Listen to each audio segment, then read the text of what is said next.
이번 주 토라 포션의 이름 데바림 말씀들입니다. 신명기 히브리어 데바림은 히브리어 다바르. 여러분들 광야의 히브리어 언어가 무엇입니까? 미드바르. 그래서 이 다바르는 어떠한 뜻을 가지고 있냐? 말하다.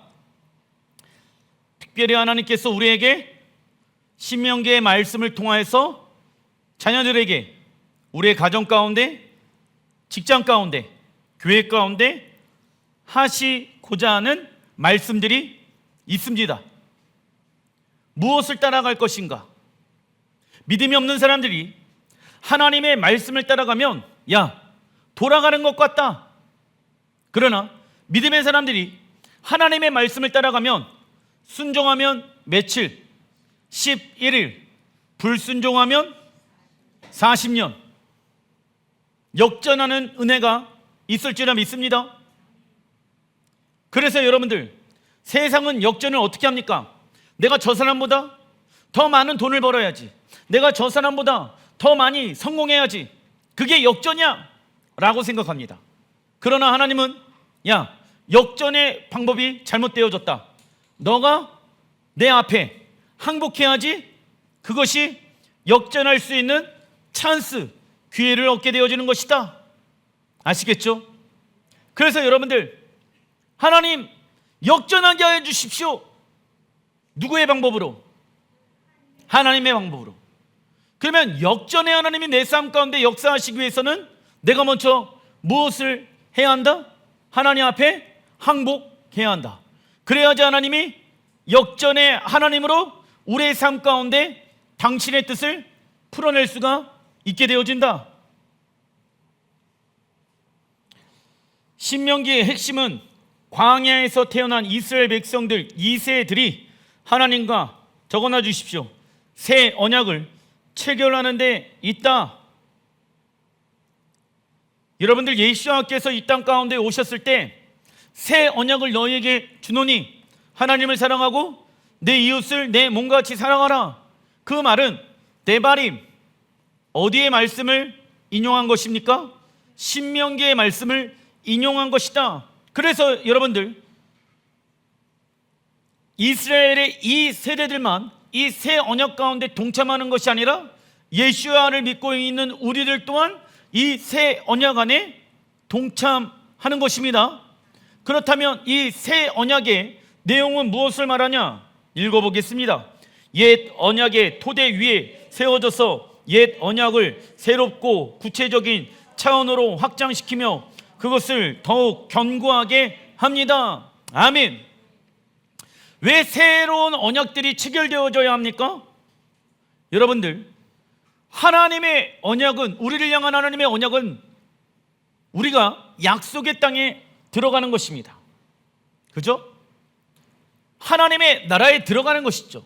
근데 하나님 나라에 들어가기 위해서는 여러분들 무엇이 필요합니까? 새 언약이 필요하다. 하나님의 데바림, 말씀들이 필요한 것입니다. 예수와는 율법을 폐하러 온 것이 아니라 더욱 굳건하게 하기 위해 오셨으며 토라의 무언가를 더하거나 빼기 위해 오신 것이 아니었습니다. 그래서 우리에게 하나님의 말씀은 삶의 방향성과 같은 것이다. 그러나 우리가 하나님의 말씀을 잃어버리기 위한 우리의 삶 가운데 혼란과 무질서가 따르게 되어진다. 내 삶이 왜 이렇게 혼란스러운가? 내 삶이 왜 이렇게 빡센가? 내 삶이 왜 이렇게 힘든가? 하나님의 말씀이 내 삶 가운데 기준으로 있지 않기 때문에 혼란스럽고 무질서가 따라오게 되어진다. 이 땅을 향한 하나님의 계획은 무엇입니까? 아담과 하와가 순종함으로 생명나무의 열매를 먹고 영생하여 영원토록 이 땅을 통치하는 왕의 역할을 감당하는 것이다. 그리고 그 다음 세대와 또 다음 세대가 에덴 동산의 기업을 이어받아 온 땅을 에덴 동산과 같이 하나님의 말씀으로 정복하고 다스리는 것이었죠. 그러려면 하나님의 말씀이 있어야 됩니다. 이것이 하나님의 말씀하시는 기업, 나홀라, 흘러가다입니다. 그리고 우리가 돌아가야 될 본향은 에덴 동산이죠. 그러기 위해서는 우리는 무엇에 날마다 재헌신해야 합니까? 하나님의 말씀, 대발임. 오늘 실패했습니까? 괜찮습니다. 예수와의 보혈을 의지하여서 주님, 내가 다시 한번 주님과 깨어졌던 그 언약을 체결하는 새 언약 가운데 들어가기로 결정합니다. 사단은 뭐라고 속삭입니까? 야, 너가 하나님을 버린 것처럼 하나님도 너를 버렸어. 너는 이제 언약의 관계 안에서 끊어졌어. 나랑 같이 놀자, 세상과 함께 놀자 라고 이야기하지만 하나님, 내가 그러한 사단의 속임수에 넘어가지 않기로 결정합니다. 다시 한번 오뚜기와 같이 일어나서 주의 나라와 영광을 위해 살겠습니다. 다시 말씀으로 돌아가겠습니다. 이게 회개이죠. 회개는 하나님의 말씀으로 돌아가는 것, 그래야 새 언약 가운데 동참할 수 있는 것입니다. 그래서 모세는 약속의 땅을 차지하기 위해서 하나님의 말씀에 대한 순종 없이 들어갈 수 없다는 것을 알았다. 모세는 40년에 전에 받은 하나님의 말씀을 새로운 시대에 맞게끔 해석하여 이스라엘 백성들에게 가르친 것이 신명기의 말씀입니다. 우리 또한 이스라엘 백성들과 같이 요단 강 건너편에 서 있는 것과 같으며 약속의 땅에 들어가기 위해서는 하나님의 말씀에 계속 재헌신해야 된다. 신명기 1장 6절의 말씀, 우리 하나님 여호와께서 호렙산에서 우리에게 말씀하여 이르시기를 이 산에 거주한 지 오래니 머물러 있으려고 하지 말아라. 어디로 들어갈 준비를 하여라? 약속의 땅에 들어갈 준비를 하여라. 사람들은요, 여러분들, 익숙한 것에 무엇을 느끼려고 합니까? 안정감을 느끼려고 합니다. 근데 하나님은 순종하여서 이 장소에 와 있지만 이 장소에 안정감을 가지려고 하지 말아라. 하나님이 가라, 하나님이 움직여라 라고 말씀이 떨어지면 우리는 과감하게 세상의 것들을 내려놓고 움직이는 자가 되어야 될지라 믿습니다. 7절, 방향을 돌려 행진하여 아모리 족속의 산지로 가고 그 근방 곳곳으로 가고 아라바와 산지와 평지의 내겝과 해변과 가나안 족속의 땅과 레바논의 큰 강 유브라데까지 가라. 호렙산은 이스라엘 백성들이 하나님과의 결혼 서약을 받은 곳입니다. 그런데 이 장소를 모세는 시내산이라고 말하지 아니하고 호렙산이라고 표현한다. 왜 그러한 표현을 했을까? 호렙, 히브리 언어로 헤렙 뜻은 검입니다. 검의 산, 하나님의 말씀은 무엇과 같도다? 검과 같도다. 그런데 여러분들, 이 검 안에서 살면 이 검이 우리를 보호해 줍니다. 이 검은요, 우리에게 자유를 줍니다. 질과 여유를 자유케 하리라.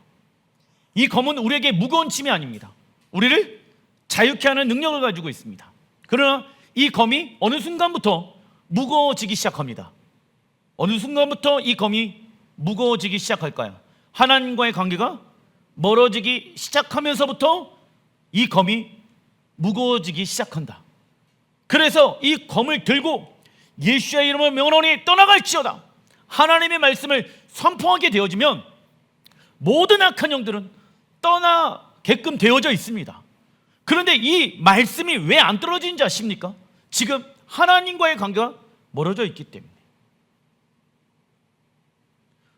우리는 무엇을 선포하고 있는가? 내 손에는 무엇이 지금 들려있는가를 확인해 봐야 합니다. 이 검을 예리하게 만들어야 합니다. 하나님의 말씀 안에서. 무딘 검이 있습니다. 한참 동안 꺼내지 아니하는 칼입니다. 그러면 아무것도 공격할 수가 없게 되어지죠. 그래서 우리는 계속해서 하나님 안에서 내 말, 내 성격, 내 행동, 모든 것들을 점검해 봐야 한다. 왜? 악한 영과 싸우기 위함인 것이죠. 토라에 순종하면 검을 통하여 우리는 생명을 얻지만 불순종하게 되어지면 검을 통하여 무엇을 당하게 되어집니까? 죽임을 당하게 되어지는 것을 의미하지요. 그리고 하나님은 이스라엘 백성들이 호렙산에 거주한 지 오래 되었다라고 말씀하신다.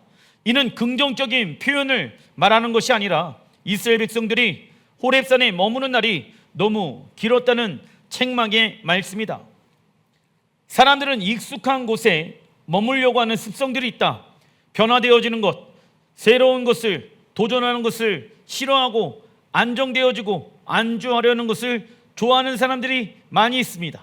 그러나 하나님은 삶의 방향을 돌려 말씀으로 돌파하라고 말씀하십니다. 이게 습관적으로 되어야 합니다. 그래서 자꾸 환경을 바꾸려고 해야 됩니다.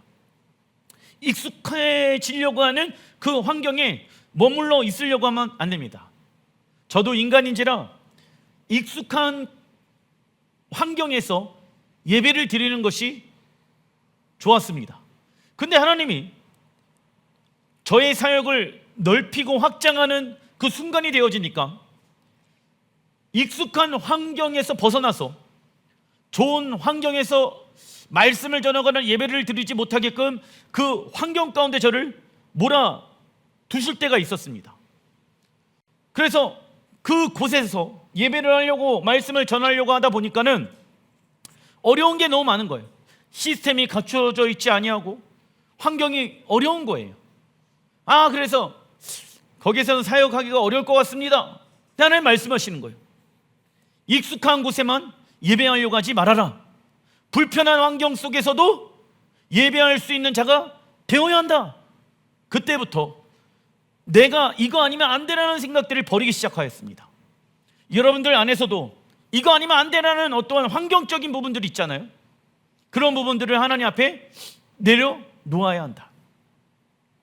없다라고 하면은 없는 환경에서 어떻게 하면 하나님을 온전하게 예배할 수 있을 것인가를 방법을 만들어 내어야 한다.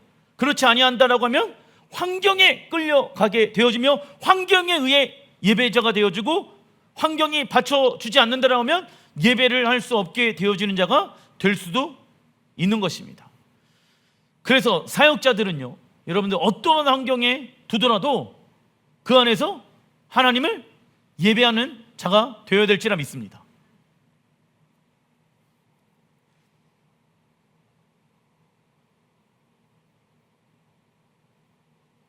하나님은 삶의 방향을 돌려 말씀으로 돌파하라고 말씀하십니다. 그리고 하나님께서 약속의 땅으로 들어가 차지하라고 명령하신 이유는 그 땅을 아브라함과 이삭과 야곱에게 약속하셨기 때문이다. 이처럼 하나님은 에덴 동산으로부터 쫓겨난 인류를 예수의 이름으로 통하여 다시 어디로 초청하고 계십니까? 에덴 동산으로 초청하고 계신다. 이 땅에서 너무 오래 살려고 하지 말아라. 너희들의 삶은 나그네이다. 나그네는 돌아갈 무엇이 있다? 본향이 있다. 본향을 위하여 잠시 잠깐 이 땅에서는 나그네로 살아가라. 나그네는 특징이 있다. 언제든지 떠날 준비를 한다. 그리고 짐이 적다. 그리고 이 땅에 마음을 두지 아니하고 돌아갈 본향에 마음을 둔다. 그러나 이 땅이 본향이요, 이 땅이 좋습니다 라고 하시는 분들은 계속 그 반대로 살아가게 되어집니다. 그래서 이스라엘 백성들이 경험한 홍해 체험, 시내산 체험, 성막 체험, 미디안 전쟁에서의 승리는 약속의 땅에 들어가는 것을 돕기 위한, 적어놔 주십시오, 훈련 과정이다. 우리가 아직 약속의 땅에 들어가지는 않았지만 하나님의 임재와 능력과 역사가 풀어지는 것을 예배 때, 어떠한 집회 때, 또 선교를 가게 되어졌을 때 경험하게 되어집니다. 근데 사람들은요, 그 습성들 중에 하나가 무엇이냐면 거기에 그냥 이렇게 집중하려고만 해요. 그런데 그것이 다가 아니라 하나님은 우리를 약속의 땅으로 들어가기 위해 돕기 위한 훈련의 과정이다 라고 말씀하시는 것이죠. 그래서 우리 또한 아무리 놀라운 체험을 할지라도, 얼마나 많은 은사를 받았더라도, 얼마나 많은 기적을 경험하여도 약속에 들어갈 때까지 영적인 여정과 성장을 멈춰서는 안 되는 것이지요.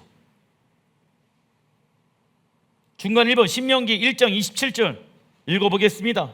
장막 중에서 원망하여 이르기를 여호와께서 우리를 미워하심으로 아모리 족속의 손에 넘겨 면하시려고 우리를 애굽 땅에서 인도하여 내셨도다. 아멘. 여러분들, 이스라엘 백성들이 무엇에 반응합니까? 자신의 상처로 인해 거절감에 반응합니다. 그래서 여호와께서 우리를 무엇하신다? 우리가 약속의 땅에 들어가지 못하는 이유는 하나님이 우리를 미워해서, 하나님이 나에게 물질의 축복, 환경의 축복을 주시지 아니하는 이유는 나를 미워해서. 여러분들, 하나님은 우리를 미워하실까요? 그러면 하나님은 미워하시는 것이 무엇일까요? 우리 안에 있는 죄를 미워하십니다. 믿으십니까? 우리의 존재 자체는 하나님의 보배롭고 존귀한 거룩한 주님의 자녀이고 신부입니다. 하지만 하나님은 우리 안에 있는 무엇을 미워하신다? 죄를 미워하신다. 부모가 가장 마음이 아플 때가 언제입니까? 자녀들끼리 싸울 때 엄마는 나를 사랑하지 않을 거야, 아빠는 나를 사랑하지 않을 거야. 이 자녀들의 특징이 무엇입니까? 자신 안에 있는 연약함과 죄는 바라보지 못하고 부모에 대해서 무엇하는 것입니까? 왜곡시키는 거예요. 이처럼 사단은요, 하나님의 형상을 무엇하게 합니까? 왜곡시켜서 우리가 무엇하게 만듭니까? 불순종하게끔 만듭니다.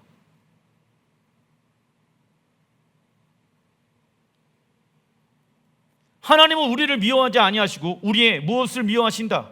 죄를 미워하신다.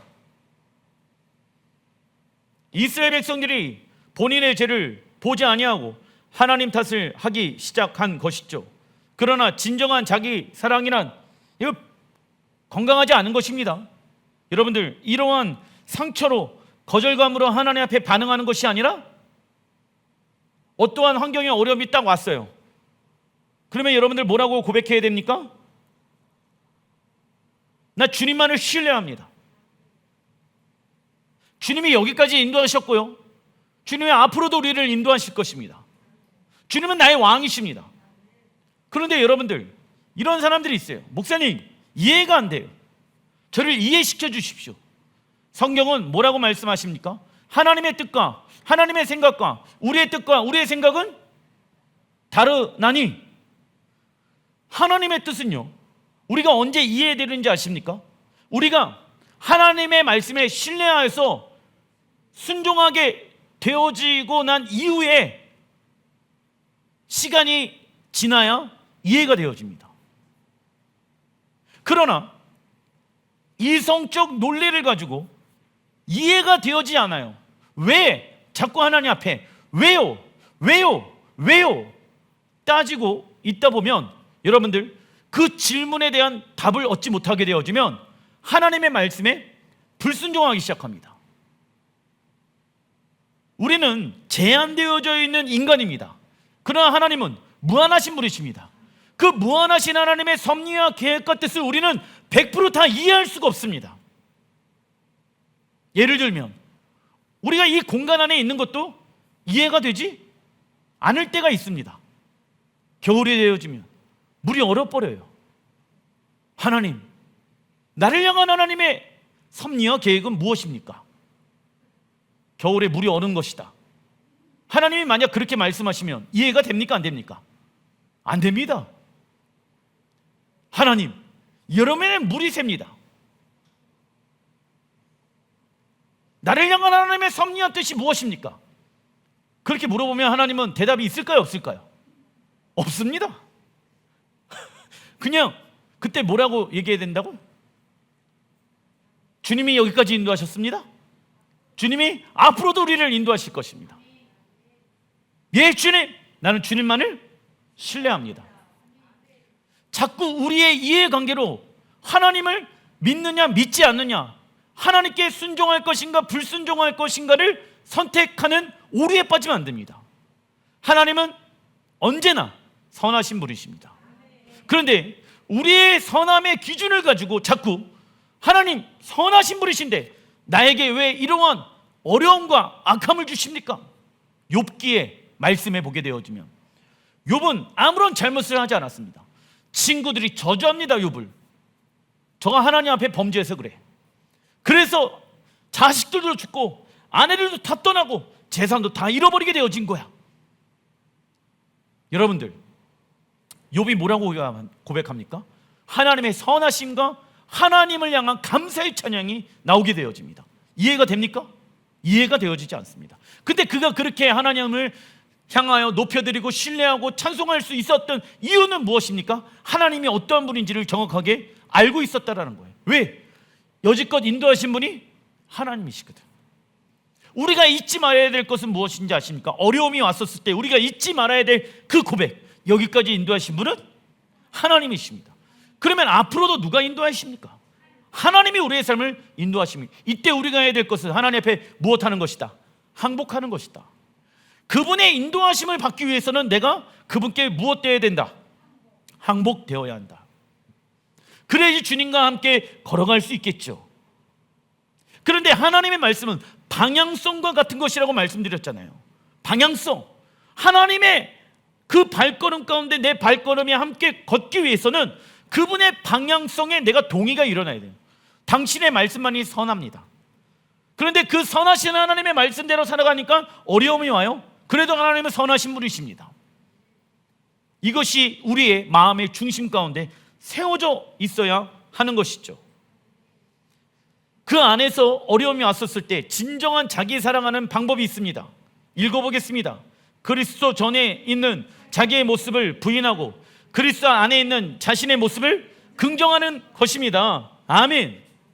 부모가 칭찬해 줄 때만 나는 하나님의 사랑을 받는 보배롭고 존귀한 자녀이구나 라고 여기는 것이 아니라 환경이 어떠한 환경 가운데 있더라도 부모가 나에게 어떠한 말과 행동을 하더라도 그리스도 전에 있었던 자기의 모습을 부인하고 그리스도 안에 있는 자신의 모습을 긍정하는 것. 할렐루야. 이것을 믿음으로 여기는, 그래야지 건강한 자아가 하나님 앞에 세워질 수가 있는 것입니다. 사단은 우리가 예수 안에서 새 사람이 되었다는 것을 믿지 못하도록 만든다. 예를 들면 아직도 죄에 대해 죽지 아니하는 모습을 바라보게 하며 예수님의 형상을 닮아가는 삶을 포기하게 만든다. 물론 죄에 대해 죽지 않는 모습을 우리는 직면해야 한다. 그러나 그 안에만 머물러 있으면 우리는 무엇에 사로잡힐까요? 우리 많이 해봤잖아요. 정죄감, 그리고 하나님께서 정말 나를 사랑하실까라는 의구심이 들기 시작합니다. 이때 우리가 해야 하는 것은 죄와 싸우는 것을 포기하지 말아야 됩니다. 사단아, 네가 내 안에 이러한 생각을 주지. 하나님은 너를 버렸어. 하나님 너를 사랑하지 않아. 이러한 생각을 주지. 그럼 나는 십자가에 죽었도다. 할렐루야. 여러분들, 사실이잖아요. 내가 죄 가운데 있어서 하나님을 멀리한 건 사실이지만 진리는 무엇입니까? 그럼에도 불구하고 예수가 나의 죄를 위하여 대신해서 십자가에 죽으셨고 부활하셨습니다. 나에게 새 생명을 주었습니다. 이게 무엇입니까? 진리예요. 그래서 사실에 반응하지 마시고 진리에 반응하는 여러분들 되시길 주의 이름으로 축원드립니다. 그리고 불순종의 시작은 하나님에 대한 무엇으로부터 시작되어진다? 왜곡으로부터 시작되어집니다. 그래서 사단은 우리가 하나님을 왜곡하길 원하고 있다. 예를 들면 어떤 이가 재정과 환경의 문제를 가지고 하나님 앞에 기도하고 있습니다. 그런데 하나님의 응답은 재정과 환경의 돌파보다는 모든 것을 다 내려놓고 하나님의 얼굴을 구하라고 하실 때가 종종 있다. 이때 우리가 조심해야 될 부분들은 하나님 앞에 왜요? 라는 질문보다는 예 주님, 주님만을 신뢰합니다 라는 고백으로 나아가야 하는 것이죠. 우리는 하나님의 뜻과 섭리를 우리의 무엇의 관계로 믿으려고 할 때가 많이 있습니까? 이해, 관계. 그래서 대부분 남자들이 이해가 되어지면 순종하려고 하고 이해가 되지 아니하면 불순종하려고 하는 모습들이 종종 있더라. 그러나 이사야 55장 8절의 말씀, 내 생각이 너희의 생각과 다르며 내 길은 너희의 길과 다름이니라. 여호와의 말씀이니라. 이는 하늘이 땅보다 높음 같이 내 길은 너희의 길보다 높으며 내 생각은 너희의 생각보다 높음이니라. 그래서 여러분들, 하나님의 생각과 우리의 생각은요 하늘과 땅 차이예요. 같을 수가 없어. 근데 같을 수 있는 유일한 방법은 우리가 하나님의 생각에 반응하는 거예요. 어? 그러면은 하나님, 재정의 돌파가, 환경의 돌파가 일어나게 해주십시오. 근데 하나님은 아니야, 그거는 내가 좀 이따 할게. 너의 생각을, 너의 뜻을 나의 생각과 뜻에 굴복시켜라. 그거 나중에 할게요. 하나님, 먼저 환경의 돌파가 일어나게 해주십시오. 이렇게 되어지면 하나님의 역사는 일어나지 않는다. 언제까지? 내가, 내 자아가 하나님 앞에 항복할 때까지. 우리의 모든 생각을 사로잡아 그리스도에게 복종케 하는 결정을 즉시 내리지 않는다라고 하면 우리의 생각은 하나님을 대적하는 견고한 진이 되어질 수 있다.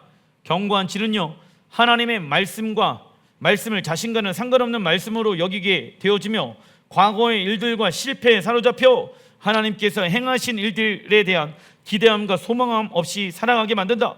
그래서 우리는 육체의 욕심을 따라 살지 말고 성령을 따라 행동해야 한다. 그렇다면 갈라디아서 5장 16절에 내가 이르노니 너희는 성령을 따라 행하라, 이 말씀의 의미는 무엇을 말하는 것일까요?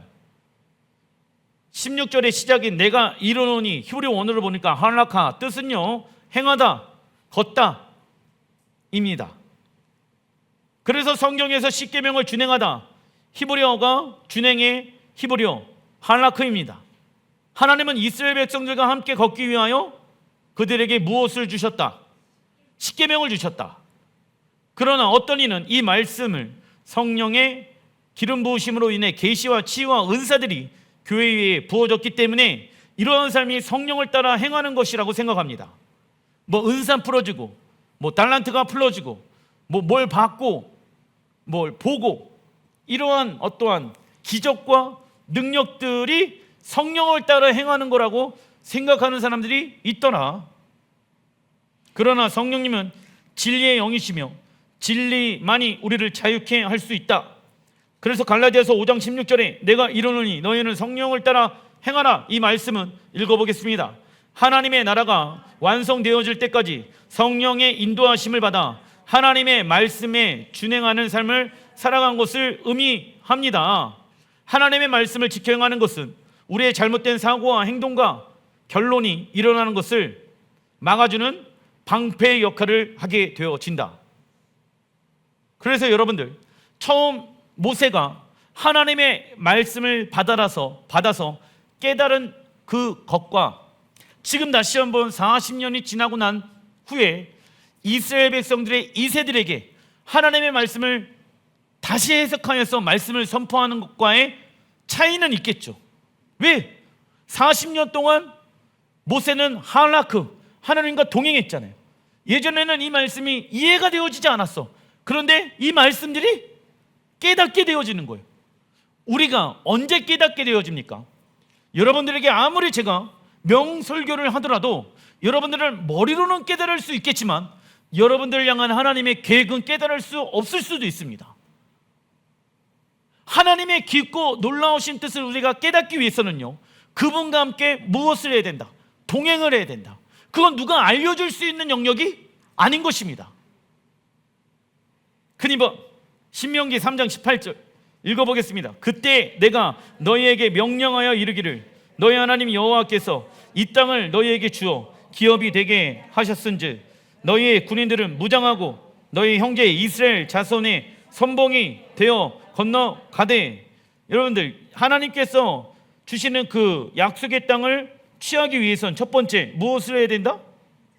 군인들은 무장하고, 두 번째 너희 형제 이스라엘 자손의 선봉, 무엇을 말합니까? 선두주자의 삶.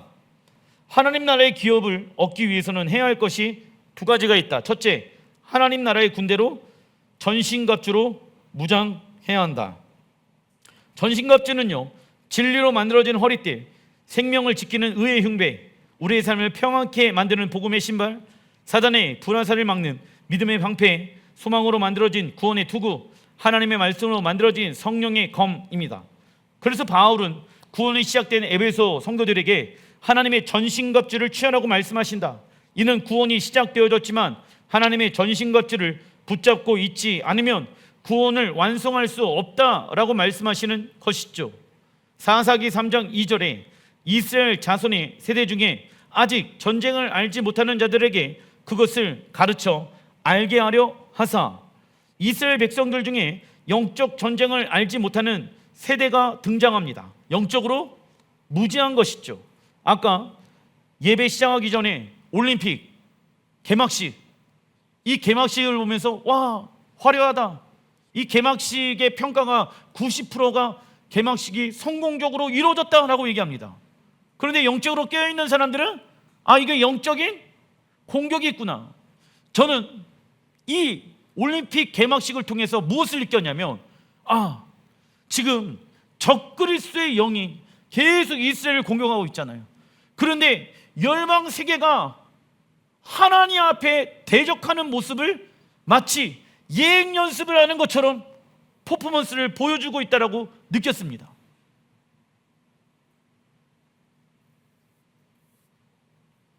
사사 시대의 문제점 중에 하나가 무엇인지 아십니까? 영적 전쟁을 할 줄을 모르는 세대. 영적으로 공격이 가정 가운데 들어왔어요. 직장 가운데 들어왔어요. 그러면 그때 딱 뛰어서 하나님은 선하신 분인데 이거는 사단이 우리에게 주는 공격이구나.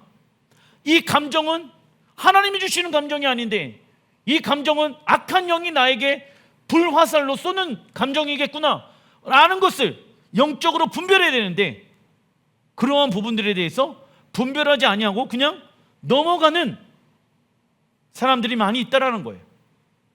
눈에 보이는 대로 평가하고 결론을 짓는 것이죠. 이들은 자신 뒤에 공격하는 사단이 있다는 것을 알아야 하는데 영적인 것에는 관심이 없고 세상에만 관심을 갖게 한다. 그래서 우리가 사단과 싸우기 위해서는 먼저 하나님 앞에 항복해야 하며 하나님을 가까이 해야 하며 우리의 손과 마음을 깨끗하게 해야 된다. 손을 깨끗이 하라는 것은 거룩한 행함을 의미하며 마음을 깨끗이 하라는 것은 생각과 감정을 예수와의 보혈로 덮으라는 것을 말하죠. 하지만 어떤 이는 예수와의 십자가에서 사단을 패배시켰기 때문에 우리는 그저 가만히 있기만 하면 승리할 거라고 생각한다. 하지만 우리 자신은 사단을 무찌르는 아무런 능력이 없습니다. 그러나 우리가 하나님께 무엇할 때, 항복할 때 마귀를 대적할 수 있는 것이다. 그래서 여러분들, 우리가 경배, 히브리 언어로 샤칸, 경배 훈련을 하지요. 하나님 앞에 왜 무릎을 꿇습니까? 하나님 앞에 무릎을 꿇는 것이 무엇입니까? 경배예요. 그것이 가장 복된 자입니다. 이 시대에 많은 교회들이 얼마나 하나님 앞에 무릎을 꿇을까요? 편안하게 의자에 앉아서 영화관처럼 푹신푹신한 의자에 앉아서 그냥 예배를 본다라고 얘기합니다. 예배 시간에 무릎을 꿇는 사람들 찾아보기가 어렵습니다.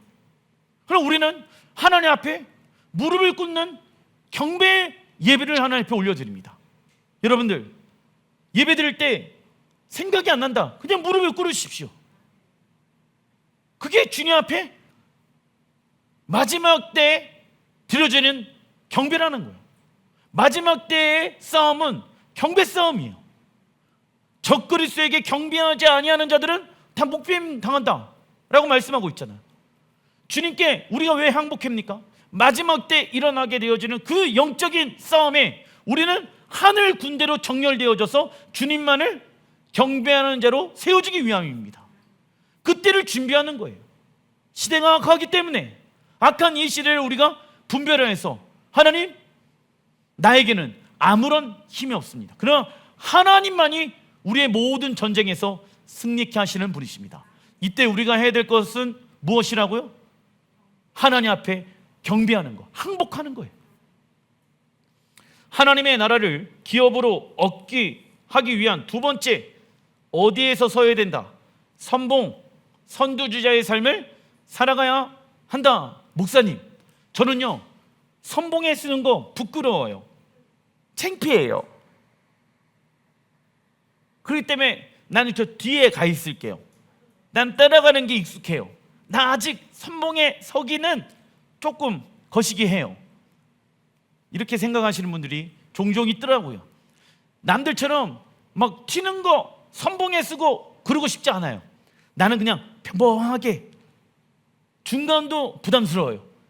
뒤에 있겠습니다. 선두주자의 대표적인 사람은 예수와의 초림의 길을 준비한 노아와 세례 요한이지요. 그래서 예수와의 재림에 대한 목마르고 갈급한 사람들은 예수와를 향한 믿음들이 점점 자라나게 되어진다. 하지만 예수와의 재림에 대해서 회의적이거나 목마름이 없는 사람들은 믿음의 뿌리가 깊지 않을 것입니다. 왜? 기복주의 신앙 가운데 있기 때문에. 선두주자로 살아가면은 여러분들 사단에 무엇이 되어집니까? 목표물이 되어진. 왜? 노출되어져 있잖아. 하지만은 누군가는 선두로 서서 깃발을 들며 우리는 이리로 가야 합니다 라고 외쳐야 된다고. 왜? 사람들이 올바른 방향으로 가게 하기 위함인 것이죠. 그래서 여러분들은 가정에서, 직장에서 선봉에 서야 된다. 선두주자의 삶을 살아가야 된다. 그런데 안타까운 것은 무엇인지 아십니까? 이 시대 많은 교회들이 마지막 때, 재림의 때, 부활의 때를 이야기하지 않아요. 그런데 기독교의 역사를 보게 되어지면 재림, 부활 때 하나님의 나라를 외치지 않게 되어지는 역사 가운데 교회는 점점 쇠퇴되어진다는 것이 역사가 우리에게 증명하고 있는 것입니다. 이처럼 예수와의 초림을 선포한 선두주자가 있었다라고 하면 노아와 그리고 세례 요한처럼 마지막 때 선두주자들은 예수와의 재림을 선포해야 된다. 선두주자로 서기 위해서는 세 가지 훈련해야 된다. 첫째, 나는 누구인가? 정체성 훈련입니다. 둘째, 선두주자로 서기 위해서 우리가 해야 될 것, 마지막 때 하나님의 계획이 무엇인지 알고 있어야 된다. 하나님이 마지막 시대에 인간의 역사를 어떻게 이끌고 가는지를 말씀을 통해서 해석할 수 있는 지혜와 계시의 영이 충만해야 된다. 그리고 선두주자는 대환란의 시기를 통과할 수 있기 때문에 이 시기를 어떻게 살아가야 할 것인지를 예행 연습해야 합니다. 셋째, 선두주자로 서기 위해서는 하나님의 계획 안에서 우리가 어떤 역할을 해야 할 것인가, 하나님의 부르심이 무엇인지 우리는 알아야 합니다. 이 세 가지를 통해 우리의 영적인 삶과 이 땅에서의 모든 삶을 지켜줄 것이며 하나님과의 관계가 더 깊어질 수 있도록 우리를 인도해 줄 것입니다. 아부월은 토라포션, 대바림, 말씀들을 통하여 시작되어진다. 그런데 아부월 9일 태양력으로 이번 달 8월 10일 월요일부터 화요일 13일에는 이스라엘 백성들이 약속의 땅에 들어가기 전에 거부한 날이 되어지며 제1성전 솔로몬 성전과 제2성전 스룹바벨 성전이 파괴되어진 날이다. 그리고 1914년 아부월 9일에 세계 1차 대전이 시작되어졌고 1942년 아부월 9일에 히틀러가 유대인을 학살하기 위해 계획한 날입니다. 왜 아부월 9일에 이러한 일들이 반복해서 일어나고 있을까요?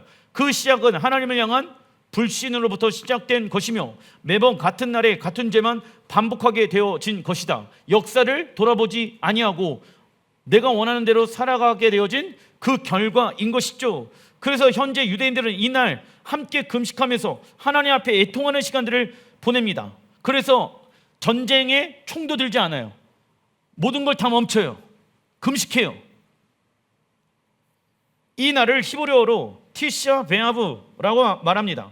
그런데 이 날은 이란은 이스라엘이 하마스의 지도자 이스마일 하니에의 암살에 대한 보복으로 티샤 베아브 날에 이스라엘을 공격할 수도 있을 것입니다. 왜? 이스라엘 군인들이 이날 금식하면서 하나님 앞에 마음을 돌이키고 회개하는 시간들을 갖거든.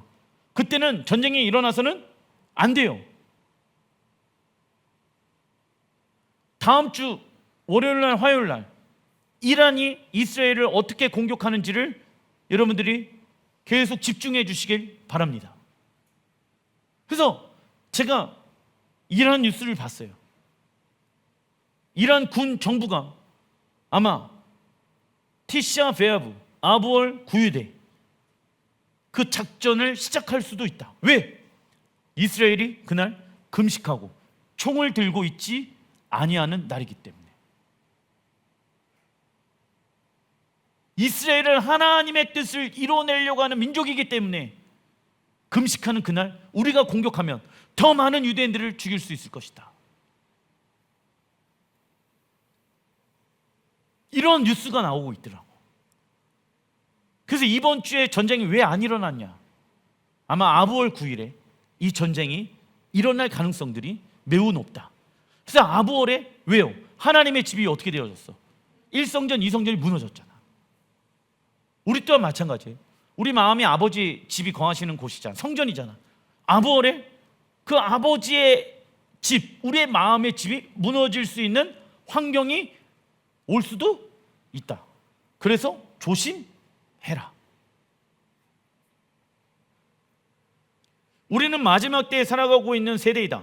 그래서 우리를 부르신 곳에서 선도주자의 삶과 전신갑주를 입으며 하나님을 사랑하는 것에 우리의 최고의 우선순위로 두어야 하는 것이죠. 그러나 우리가 하나님을 사랑하는 것에 최고의 우선순위를 두지 아니하고 종교적인 의무감을 가지고 신앙생활을 하다 보면 우리는 영적인 탈진 상태 가운데 빠지게 될 수 있다. 그래서 거룩함은 우리가 하나님과의 사랑의 관계를 즐거워할 때만이 생겨날 수 있는 모습인 것입니다. 기도하겠습니다.